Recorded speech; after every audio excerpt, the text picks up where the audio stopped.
Bonjour à tous. Je suis ici parce que je suis perdue. Ça fait une semaine que je suis déprimée. Je ne sais plus quoi faire. Une amie qui vit à l'étranger m'a parlé de cette plateforme. Je me suis dit, comment ça se fait que je ne connaisse même pas ça? Mais voilà mon histoire. Écoutez-moi bien. Je viens d'une famille très pauvre, un milieu où mes parents ne s'occupent pas de nous.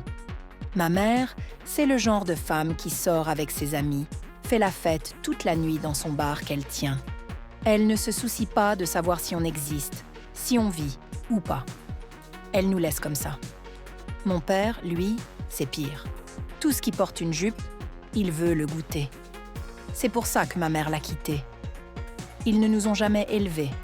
Pas d'éducation, pas de soins, rien du tout. On est livrés à nous-mêmes, moi et mes frères et sœurs. C'est Dieu seul qui nous aide. À cause de ça, je vis chez un pasteur maintenant. Je vais au lycée, je prépare mon bac. C'est là que tout a commencé. Un jour, un stagiaire est arrivé dans notre école pour son service. Il m'a dit qu'il m'aimait. Moi, je ne savais même pas ce que c'était, l'amour. Tout ce que je voulais, c'était de l'attention. Un amour que je n'ai jamais eu chez moi. Alors, on a commencé à sortir ensemble. C'est comme ça que ma vie amoureuse a démarré. J'allais chez lui, je l'aidais avec tout. Ses affaires, mes devoirs, tout ce qu'il me demandait. Il m'aidait aussi. Il me donnait cet amour que je cherchais. Ma mère, quand elle sortait, elle nous lançait juste de l'argent pour la nourriture en disant « Cuisiner, c'est une perte de temps ». Mon père, lui, ne donnait rien, surtout pas à nous, les filles. Voilà comment j'ai ouvert mes jambes pour cet homme. On faisait tout ensemble, tout. Une semaine, 2 semaines après, j'ai raté mes règles. Mon corps était bizarre, j'avais des crampes, je me sentais mal. Je ne voulais pas que ma mère sache. Je ne comprenais même pas ce qu'était une grossesse. J'ai vu une vieille femme, une amie qui était comme une mère pour moi. Je lui ai dit « Regarde ce qui m'arrive, je vomis, j'ai faim tout le temps, je mange n'importe quoi. » Elle m'a regardée, choquée. « Qu'est-ce qui t'est arrivé? Tu es sûre que tu n'es pas enceinte? As-tu été avec un homme ?» Là, j'ai pensé au stagiaire. Elle m'a dit qu'elle allait m'emmener à l'hôpital. J'ai supplié. « Maman, ne dis rien à ma mère, je t'en prie. » Elle a promis de garder le secret. À l'hôpital, ils ont fait un test. J'étais enceinte. J'étais perdue. Comment? Quand? La femme m'a interrogée. J'ai tout raconté. Elle m'a dit d'aller prévenir le stagiaire. Le lendemain, après l'école, je suis allée chez lui. Regarde ce qui m'arrive. Je suis enceinte. On est allé faire un test. Ils l'ont confirmé. Il m'a répondu « Enceinte de qui ?» J'ai dit « De toi, voyons. Tu es le seul avec qui je suis. » Il m'a traitée de menteuse, disant qu'il savait que je traînais comme ma mère, que je voyais d'autres hommes, qu'il ne voulait pas être père, que je devais me débrouiller. J'ai crié « Comment je vais avorter? Ma mère est stricte, même si elle ne s'occupe pas de nous. » Il m'a dit « Garde-le si tu veux, moi, je m'en fous. » Une semaine plus tard, à l'école, j'ai entendu qu'il avait été transféré ailleurs. Mon monde s'est effondré. Tout a changé en moi. Mes parents ne savaient rien, jusqu'à une nuit où ma mère m'a réveillée. « Qu'est-ce qui t'arrive? Tu es enceinte ?» J'ai nié. « Moi? Enceinte? Non, maman. » Elle m'a dit « Ok, demain matin, on va à l'hôpital faire un test. » J'ai répondu « J'ai un examen demain, je ne viens pas. » Elle a insisté. « Après ton examen, je t'emmène. Je dirai à l'école que c'est ma faute si tu es en retard. » Elle ne m'a pas cru. Après l'examen, elle m'a traînée chez un pharmacien. Le test a montré 3 semaines de grossesse. Là, elle m'a battue, jusqu'à ce que je manque de m'évanouir. Elle criait « Moi, sans mari. Et toi, tu ramènes la honte à la famille ?» Dans ma tête, je pensais « Quelle famille? Celle qui ne sait même pas qu'on existe ?» Elle, qui ne nous élève pas, me reprochait ça. Elle m'a dit « Ou tu te débrouilles avec ce bébé, ou tu l'enlèves. Je ne vais pas vous nourrir tous les deux. » J'ai répondu « Maman, Si tu m'avais bien élevée, je ne serais pas là.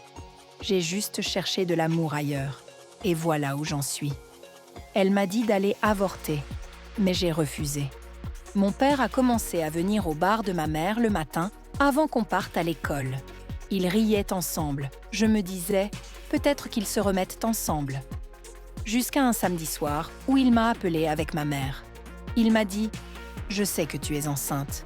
Un de mes amis veut demander ta main. » J'étais perdue. Ma main ?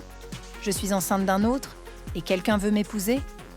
Il m'a dit « Calme-toi, cet homme a de l'argent, c'est un bon parti. » J'ai répondu « Papa, ton ami est marié.